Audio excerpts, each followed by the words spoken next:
total, effectivement, donc sur les 7 syndicats les plus représentatifs présents durant la rencontre, les 5 ont déjà accepté de signer le protocole d'accord. Deux syndicats nous ont demandé de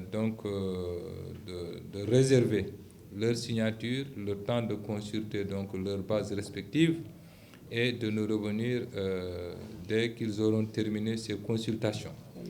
Mais nous avons bon espoir que lundi au plus tard, ils devraient nous revenir, c'est leur engagement. Et nous pensons que définitivement cette difficulté sera dépassée à partir de cette date-là.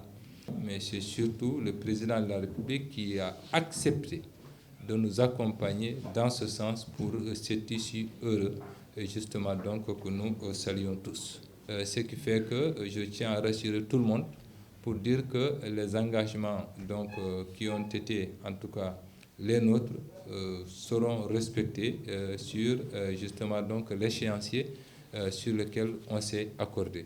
Le montant a connu une hausse naturellement, nous sommes en train de parfaire encore les derniers calculs, mais globalement nous ne nous sommes pas attardés quand même sur le niveau du montant, mais plutôt de la possibilité, de sa soutenabilité, j'allais dire, au niveau budgétaire. Parce que sur la base donc, du document que nous avons signé, je pourrais vous dire qu'il y a eu beaucoup de points sur lesquels, disons quand même, des relèvements significatifs ont été, opérés, notamment sur la rémunération donc, du personnel de l'éducation et de la formation, notamment pour la revalorisation de la prime scolaire, qui a augmenté de 220%, la revalorisation de l'indemnité spéciale d'enseignement aussi qui a augmenté de 10%, il est passé de 50 à 60%. Ensuite, la revalorisation de l'indemnité de contrôle et d'encadrement pédagogique qui a augmenté aussi de 100%.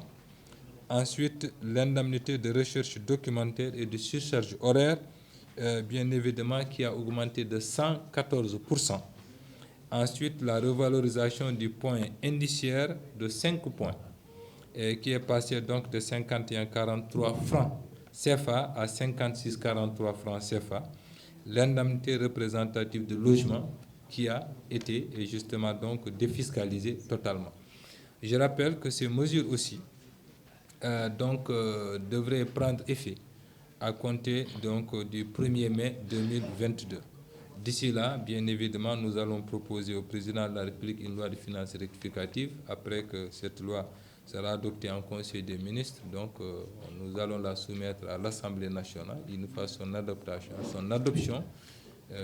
La promulgation devrait suivre et à partir de cet instant, bien évidemment, nous serons en droit de pouvoir rapporter de façon légale ces différentes mesures au niveau des avantages des enseignants. Il y a aussi la question de la revalorisation du régime indemnitaire des fonctions dirigeantes et administratives aussi qui a été revue fortement à la hausse.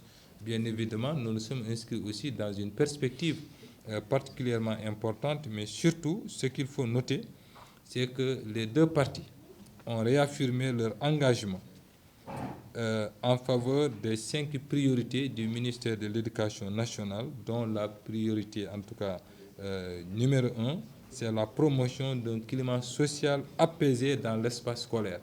Cet engagement a été réaffirmé et voilà donc en quintessence les quelques éléments justement d'accord que nous avons eu à paraffer aujourd'hui avec la partie syndicale. Oui, naturellement, si on signe un protocole d'accord, c'est parce qu'on est d'accord. Justement donc avec cela avec qui vous discutiez, et naturellement donc ces 5 syndicats effectivement donc ont suspendu le mode de grève et sûrement nous avons espoir effectivement que les 2 autres syndicats qui n'ont pas signé mais qui ont promis de nous revenir lundi, après qu'ils auront donc consulté leur base, aussi vont signer justement cet accord et lever définitivement le mot d'ordre. Les 2 organisations qui n'ont pas signé, en fait, il s'agit donc du CUSEMS et du SAEMS.